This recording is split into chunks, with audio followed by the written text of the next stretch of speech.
2002 সালে হিন্দি পপ দুনিয়া এক ঝড় তুলে দিয়েছিলেন তিনি। কাটা লাগা গানে আবেদনময়ী উপস্থিতি দিয়ে রাতারাতি ছড়িয়ে পড়েন ঘরে ঘরে। সেই শেফালি জরিওয়ালা আজ আর আমাদের মাঝে নেই।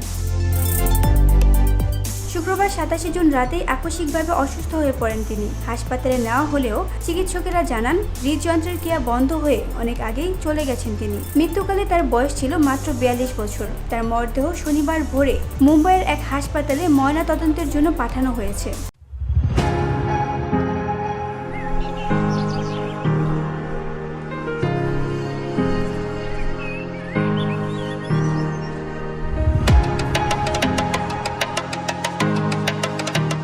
জীবনটা সহজ ছিল না তার। 2002 সালে বিয়ে করেছিলেন, কিন্তু দাম্পত্য জীবন ছিল অশান্তির। 2009 সালে স্বামীর বিরুদ্ধে শারীরিক ও মানসিক নির্যাতনের অভিযোগ এনে বিচ্ছেদের সিদ্ধান্ত নেন। তবে ভেঙে পড়েননি শেফালি। প্রেম খুঁজে পান অভিনেতা পরাগ ত্যাগীর মাঝে। একসঙ্গে অংশ নেন জনপ্রিয় রিয়ালিটি শো নাচ বলিয়ে পাচে। 2015 সালে বিবাহ বন্ধনে আবদ্ধ হন তারা।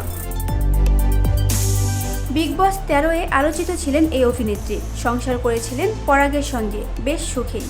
তার মধ্যে হঠাৎ এলো এই দুঃসংবাদ। বলিউডে পা রাখেন 2004 সালে একটি সিনেমার অতিথি চরিত্রে। তার মিউজিক ভিডিও সংখ্যা 35-এরও বেশি। আলো ঝলমলে পর্দার পেছনে ছিল এক সংগ্রামী নারী। আজ তার প্রস্থানে শোকের ছায়া বিনোদন দুনিয়ায়। VOD Bangla news desk.